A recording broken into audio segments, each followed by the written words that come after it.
নমস্কার বন্ধুরা, আজকে আবারও একটা নতুন রান্নার রেসিপি নিয়ে চলে এসেছি। আজকে যে রেসিপিটা তোমাদের সাথে শেয়ার করব সেটা খুবই মজাদার, তবে খুবই সহজ উপায়ে আমের ঝাল মিষ্টি আচার।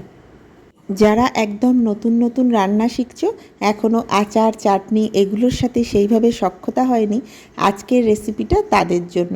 খুবই সহজভাবে এই মজাদার আচারটা বানিয়ে ফেলতে পারবে।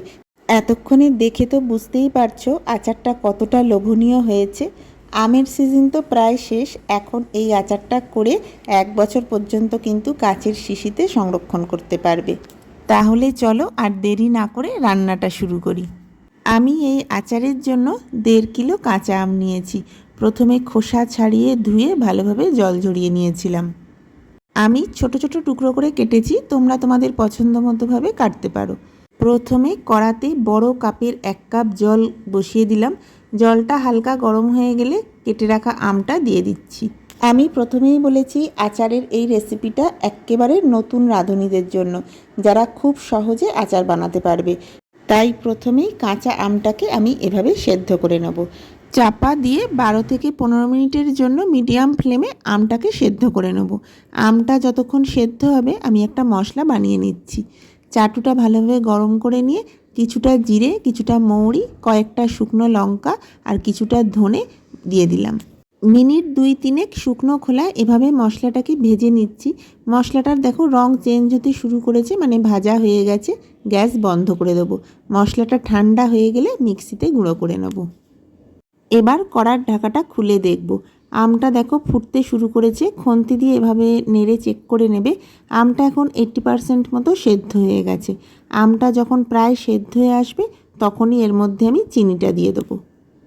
1.5 কেজি আম নিয়েছিলাম, আমি চিনি এখানে ব্যবহার করলাম 700 গ্রাম।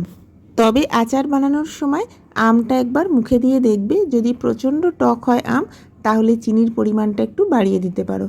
চিনি দেওয়ার সাথে সাথেই গলে গেছে, আমি খুন্তি দিয়ে ভালোভাবে মিশিয়ে দিলাম। চাপা দিয়ে আরও মিনিট 5 এভাবে ফুটিয়ে নেব। 8-10 মিনিট পরে আমি ঢাকাটা খুললাম।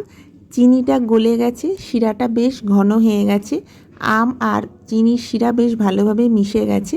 এখন আমি উপর থেকে একটা তড়কা লাগানোর জন্য মশলা রেডি করে নেব। চায়ের কাপের 1 কাপ সর্ষের তেলের মধ্যে আমি 6 চামচ গোটা 5 ফোড়ন দিলাম আর 1 চামচ গোটা মৌরি দিয়েছি। বেশ ভালোভাবে ফুটে উঠলে আমের মধ্যে ওপর থেকে এভাবে ছড়িয়ে দেবো। গ্যাসের ফ্লেম কিন্তু একেবারে লোতে করা আছে। ওপর থেকে তড়কাটা দেওয়ার পরে আর খুব বেশিক্ষণ ফোটাবো না, মিনিট 5 ফুটিয়ে গ্যাস বন্ধ করে দেব। এখন রান্নাটা প্রায় আমাদের শেষ পর্যায়ে। আচার অলমোস্ট রেডি হয়ে গেছে। এখন গ্যাস বন্ধ করে চাপা দিয়ে মিনিট 15 এটাকে একটু ঠান্ডা হতে দেব। 15-20 মিনিট পরে ঢাকাটা খুলে আগে থেকে যে ভাজা মশলাটা রেডি করে রেখেছিলাম সেটা উপর থেকে ছড়িয়ে দেবো।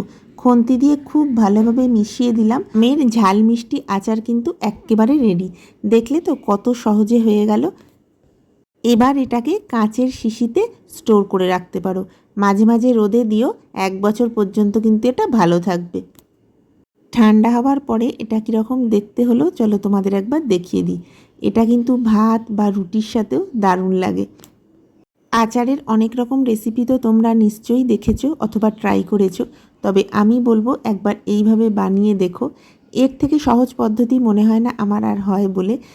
আর যারা আচার বানাতে ভয় পাও বা খুব ঝামেলার কাজ বলে বাড়িতে বানানো হয় না, তারা অবশ্যই এটা বানিও। আর কেমন লাগলো তোমাদের মতামত জানার অপেক্ষায় আমি রইলাম। খুব শিগগিরই একটা নতুন ভিডিওর সাথে দেখা হবে। ততক্ষণ সবাই খুব ভালো থেকো, সুস্থ থেকো।